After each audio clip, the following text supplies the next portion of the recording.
Hello students, how are you friends. Science solution channel में आपका हार्दिक स्वागत है। मैं शुक्ला सर। फ्रेंड्स, आज हम 12th फिजिक्स का जो अगला अध्याय है एकक दो में पढ़ेंगे वैद्युत फ्लक्स तथा गॉस का प्रमेय। तो आइए शुरू करते हैं। Let us start. तो वैद्युत फ्लक्स तथा गॉस का प्रमेय, इसमें पहला टॉपिक जो है वो आपका है क्षेत्रफल वेक्टर। क्षेत्रफल वेक्टर, क्षेत्रफल सदिश क्या होता है? Area vector. तो फ्रेंड्स, क्षेत्रफल सदिश क्या होता है इसके बारे में हम आपको बताएंगे। तो जो समतलीय क्षेत्रफल होता है, समतलीय क्षेत्रफल में परिमाण के साथ साथ क्या होती है? दिशा भी होती है।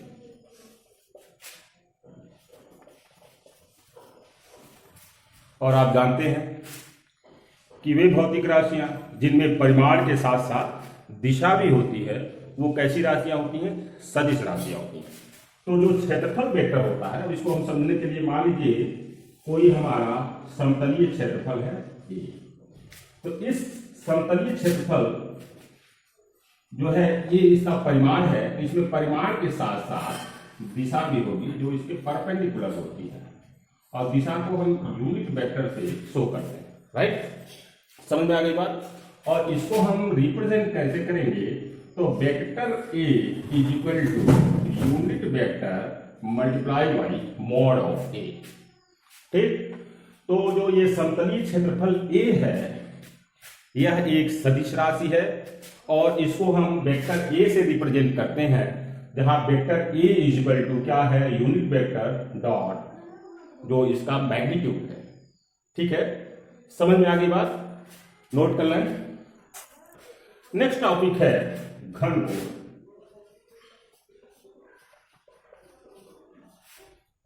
Solid angle, solid angle. तो घन कोण क्या होता है? तो इसको हम पहले समझ लेते हैं। तो घन कोण समझने से पहले आप पढ़ेंगे जो समतलीय कोण। समतलीय कोण क्या होता है भाई? प्लेन एंगल क्या होता है? समतलीय कोण आपने पढ़ा होगा कि मान लीजिए ये कोई हमारा क्या है? सर्कल है, वृत्त है, और ये इसका केंद्र है सी।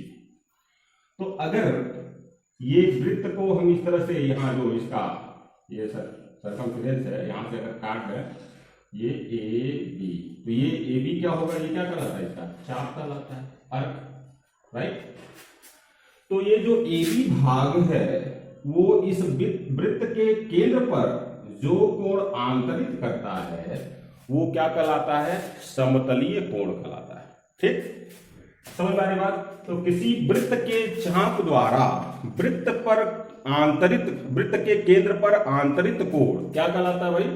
समतलीय कोण कहलाता है, जिसे हम थीटा से रिप्रेजेंट करते हैं। और कोण थीटा बराबर हो जाता है चाप बटे क्या हो जाता है? त्रिज्या। राइट, और इस वृत्त की त्रिज्या मान लीजिए क्या है? आर। क्लियर? और कोण का यानी समतलीय कोण का मात्रक जो होता है वो क्या होता है? रेडियन होता है। राइट, अब बात करते हैं घन कोण। तो उम्मीद करते हैं समतलीय कोण आपको समझ में आ गया होगा। तो घन कोण क्या होता है? अभी अब वृत्त की बात की है, अब कोई मान लीजिए गोला है। क्या है? गोला। गोला क्या होता है भाई? है गोला, जैसे बॉल है कोई, वाटरमेलन आपने देखा है, तरबूज, ये कोई गोला है। और कैसा गोला है? सॉलिड गोला। सॉलिड ही होता है, खोखला नहीं लेना है। ठीक, ये कोई गोला है। अब यहां से इसका हम एक भाग ले लेते हैं, मान लीजिए एक छोटा सा भाग ले लेते हैं, ये इसका केंद्र है। राइट, अब इस गोले के ये जो भाग है इसकी छोटी सी एरिया मान लीजिए हमने क्या ले लिया, ये पूरे गोले की एरिया ए है, एक छोटी सी एरिया हमने क्या ले लिया, ये ले लिया। ठीक, ये इसका सेंटर है। तो अगर इसका जो भाग डीए है, इसकी जो ये मतलब जो क्षेत्रफल है, इसके भाग से इस पर हम इस तरह से रेखाएं खींचें। ठीक, तो ये गोले का जो भाग है डीए, ये इसके केंद्र पर जो कोण आंतरित करेगा वो क्या कहलाता है, घन कोण। क्या कहलाता है, घन कोण। और इसको हम किससे रिप्रेजेंट करते हैं, डी ओमेगा से। और ये मान लीजिए इसकी त्रिज्या क्या है, आर। ठीक है, तो अगर किसी गोले की त्रिज्या क्या है, आर है, केंद्र ओ है, और गोले का कोई भाग डी ए है जो इसके केंद्र पर कोण आंतरित करता है, वह कोण क्या कहलाता है, घन कोण। आपने देखा होगा वाटरमेलन गांव में बेचते हैं ना, गांव में, शहर में, तो आप उसको कैसे पता करते हैं कि वो पका हुआ है, कच्चा है। तो आप जब दुकानदार से बोलते हैं तो आपको दिखा कर देखिए भाई, तो वैसे इस तरह से काट के दिखाता है, तो लाल साहब इस तरह से भाग निकल जाता है, या जोकर की टोपी जो कोण की तरह यहाँ से निकल जाता है। तो ये जो कोण का भाग है, इसके जो केंद्र पर जो कोण आंतरित करता है, उसे हम क्या करते हैं, घन कोण। और घन कोण को हम ओमेगा से रिप्रेजेंट करते हैं। तो डेफिनेशन यहां मैंने लिख दिया कि किसी गोलीय पृष्ठ का क्षेत्रफल गोले के केंद्र पर जो कोण आंतरित करता है उसे घन कोण कहते हैं।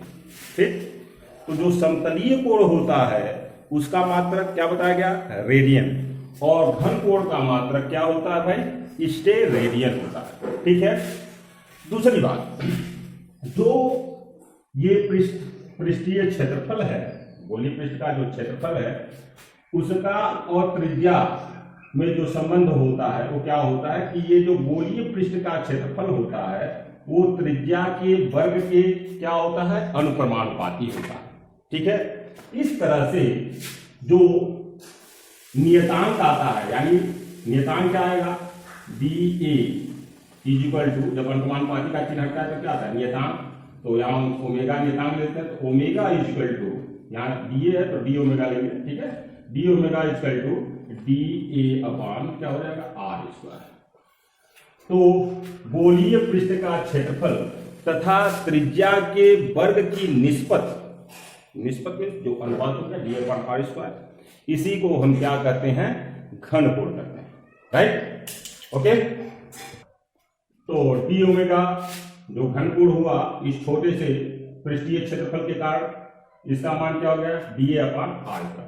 अब गोले का संपूर्ण पृष्ठ लिया जाए, संपूर्ण पृष्ठ क्या है इसका, ए है, तो गोले का संपूर्ण पृष्ठ लेंगे तो जो घन कोण होगा omega is equal to integration of D A upon are square.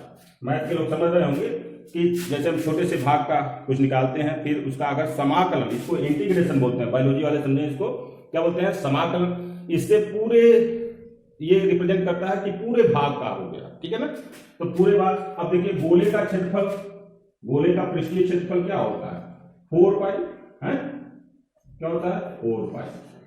तो ओमेगा इक्वल टू क्या हो जाएगा, 4 पाई अपॉन आर स्क्वायर। ठीक है, और ये 4 पाई आर स्क्वायर हो जाएगा। ठीक है, यानी गोलीय जो गोला होता है उसका पृष्ठीय क्षेत्रफल क्या होता है, 4 पाई आर स्क्वायर। तो यहाँ से 4 pi r square upon are square, तो ये कैंसिल हो जाएगा, तो ओमेगा इक्वल टू क्या आ गया, 4 पाई। राइट, यानी संपूर्ण गोले द्वारा जो उसके केंद्र पर आंतरिक घन कोण होगा उसका मान कितना होगा, 4 पाई होगा। ठीक है, अब इसी में आगे बढ़ते हैं हम कि मान लीजिए कोई क्षेत्रफल अवयव डीए है, ये किसी बिंदु O से ये R दूरी पर क्या है, स्थित है, ये डीए, और इसका जो एकांक सदिश है वो इसके अविलंब क्या होगा, यूनिट वेक्टर, ये इसे रिप्रेजेंट करेंगे। और जो वेक्टर डीए है वो क्या हो गया, ये, और यूनिट वेक्टर और वेक्टर डीए के बीच जो एंगल है वो क्या है, थीटा है। ठीक है, इस दशा में अगर हम O को केंद्र मानकर एक गोला खींचते हैं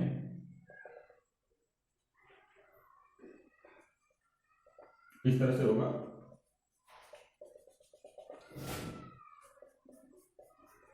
तो ये जो भाग होगा वो क्या होगा, डी ए कॉस थीटा। ठीक, इसके द्वारा इस पर आंतरिक जो घन कोण होगा डी ओमेगा, तो D omega is equal to, ये आर डिस्टेंस बता क्या है, D A cos theta upon क्या हो जाएगा आर स्क्वायर। तो D omega equal to D A cos theta upon R square. इसको हम लिख सकते हैं कि डी ओमेगा इक्वल टू, अब D A cos theta, cos theta क्या होता है, जो जब दो vector A dot vector B करते हैं तो क्या आता है, ए बी कॉस थीटा आता है। तो इसको हम लिख सकते हैं वेक्टर फॉर्म में, vector D A dot unit vector upon are square, right. ठीक है, नोट करना है। अब जो हमारा टॉपिक है, that is the important topic of this lesson, वैद्युत flux, electric flux. What is electric flux? तो generally we can say that electric flux is the properties of what? Electric field. Electric flux is the properties of electric field. मतलब सामान्य भाषा में आप कह सकते हो कि जो वैद्युत फ्लक्स है या वैद्युत फ्लक्स, वैद्युत क्षेत्र का क्या है, गुण। ठीक है, आप जानते होंगे कि जब वैद्युत बल रेखाएं, वैद्युत क्षेत्र में क्या उत्पन्न होती है, वैद्युत बल रेखाएं जो उत्पन्न होती हैं, तो जहां वो सघन होती हैं, यानी जहां वो नजदीक पास पास होती हैं, वहां वैद्युत क्षेत्र की तीव्रता क्या होती है, अधिक होती है। और जहां वैद्युत बल रेखाएं दूर दूर होती हैं, वहां वैद्युत क्षेत्र की तीव्रता क्या होती है, कम होती है। अब देखिए वैद्युत बल रेखाओं की गणना हम कैसे करें, तो इसके लिए क्या हम मान सकते हैं कि अगर एक समान वैद्युत क्षेत्र है, इलेक्ट्रिक फील्ड है, जैसे ये वैद्युत बल रेखा है, और इसमें हम किसी ऐसे एक पृष्ठ की कल्पना करें जिसकी एरिया क्या है, ए। ठीक है, तो वैद्युत क्षेत्र में स्थित किसी काल्पनिक पृष्ठ से होकर गुजरने वाली वैद्युत बल रेखाओं की जो माप होती है उसी को क्या कहा जाता है, वैद्युत flux. That is known as, that is called electric flux, right.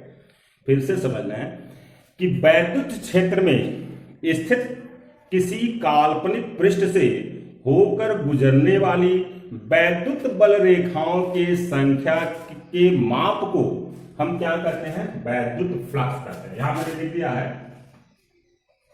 देख लीजिए, राइट। और वैद्युत फ्लक्स को रिप्रेजेंट करते हैं हम फाई ई से। किससे रिप्रेजेंट करते हैं, लिखते रहे हम फाई और ई से। ई तो आप जान ही रहे होंगे, यानी ये जो इस तरह से गोला बना के ऐसे इसको काट देते हैं, इसको क्या पढ़ा जाएगा भाई, फाई। ठीक है, तो वैद्युत फ्लक्स को फाई ई से रिप्रेजेंट किया जाता है।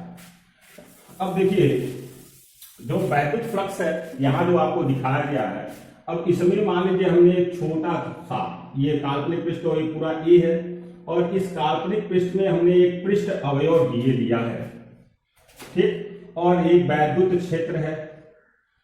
तो वैद्युत जो पृष्ठ, वैद्युत क्षेत्र और ये जो पृष्ठ अवयव, इसका स्केलर गुणन, तो पृष्ठ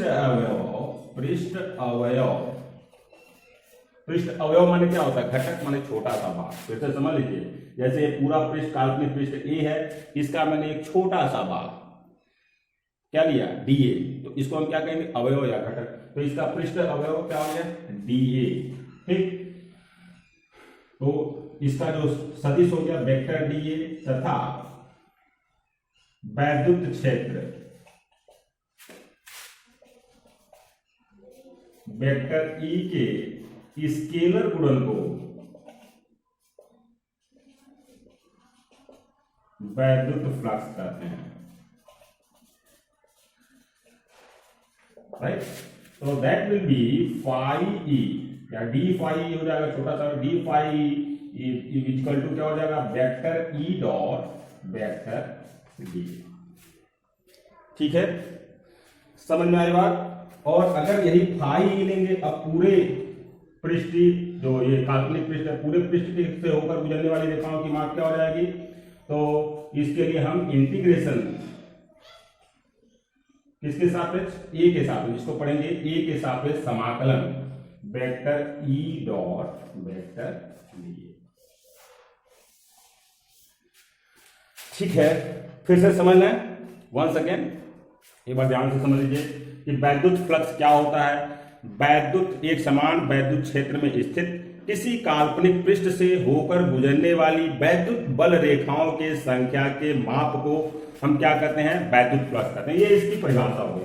और मैथमेटिकल फॉर्म जो होगा, इस परिभाषा का गणितीय रूप क्या होगा, उसको ऐसे समझेंगे कि अगर ये जो क्षेत्रफल है इसका पृष्ठीय क्षेत्रफल dA है और जो ये वैद्युत क्षेत्र है वेक्टर E, तो वेक्टर E और वेक्टर dA के स्केलर गुणन को, अदिश गुणन को हम क्या कहते हैं, वैद्युत फ्लक्स कहते हैं। तो d phi E equal to होगा vector E dot vector dA, तो पूरे पृष्ठीय क्षेत्रफल यानी फाई E इक्वल टू पूरे पृष्ठीय क्षेत्रफल के कारण वैद्युत flux phi equal to integration with respect to A vector E dot vector dA। ठीक है, समझ में आ गई बात, नोट करना है, नोट कर लिया, ठीक है।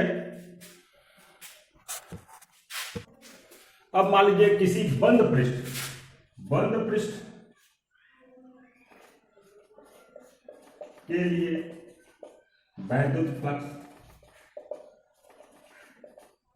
अब बंद पृष्ठ क्या मान सकते हैं, जैसे मान लीजिए बैलून है, कोई गुब्बारा है, बंद है चारों तरफ से, ठीक है, तो उसके लिए वैद्युत flux phi E is equal to, इस तरह से हम शो करेंगे, ऐसे समाकलन का चिन्ह लगाएंगे और बीच में ऐसे ये गोला लगाएंगे। ये शो करता है कि ये किसी बंद पृष्ठ के लिए वैद्युत फ्लक्स है और vector E dot vector D. ठीक है, अब कुछ जो है कंडीशंस होती हैं, उस कंडीशन के लिए हम देख लेते हैं। तो कंडीशन नंबर 1 कि जब समतलीय पृष्ठ वैद्युत क्षेत्र के लंबवत हो। इसको ध्यान से समझना है क्योंकि इसमें बच्चे काफी गलती करते हैं। क्या गलती करते हैं अभी समझा है।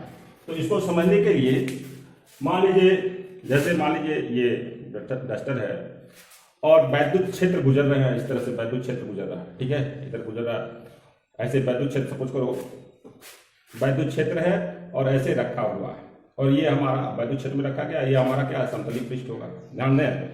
तो समतलीय पृष्ठ होगा, तो ये समतलीय पृष्ठ जो आपका मतलब काल्पनिक पृष्ठ है, तो उसका जो दिशा होगी वो इसकी क्या होगी, जो वैद्युत क्षेत्र है उसकी दिशा की क्या होगी, पैरेलल होगी। ये बात ध्यान देना है।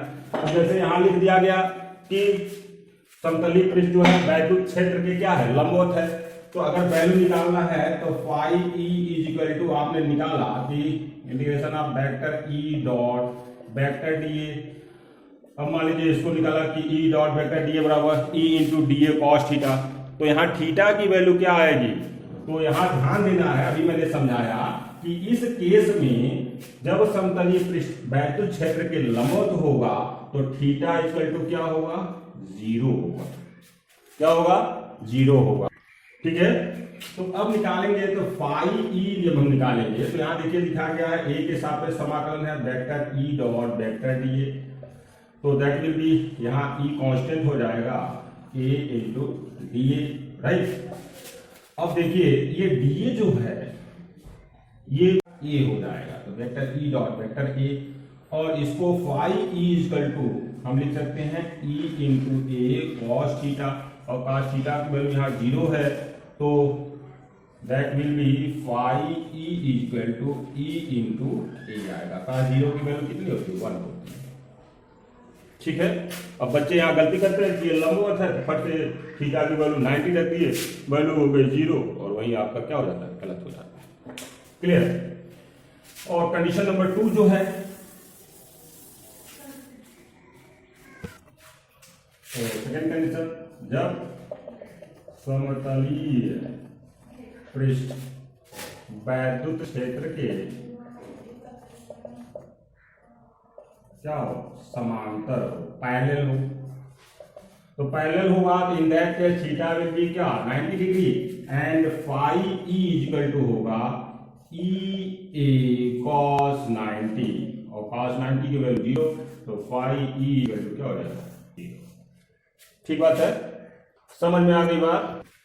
और अब पढ़ लेते हैं हम कि वैद्युत फ्लक्स का मात्रक, what is the unit of electric flux. तो अभी आपने देखा कि फाई ई इक्वल टू क्या होता है, ई इंटू ए आ गया, राइट। ठीक है, तो फाई ई का मात्रक वही होगा जो ई और ए का। ई क्या है, वैद्युत क्षेत्र, ए क्या है, एरिया। वैद्युत क्षेत्र का मात्रक क्या होता है, न्यूटन। ई इक्वल टू क्या होता है, एफ अपॉन क्यू से। तो वैद्युत क्षेत्र का मात्रक न्यूटन बटे क्या हो गया भाई, कूलॉम। इसका मात्रक क्या हो गया, मीटर स्क्वायर।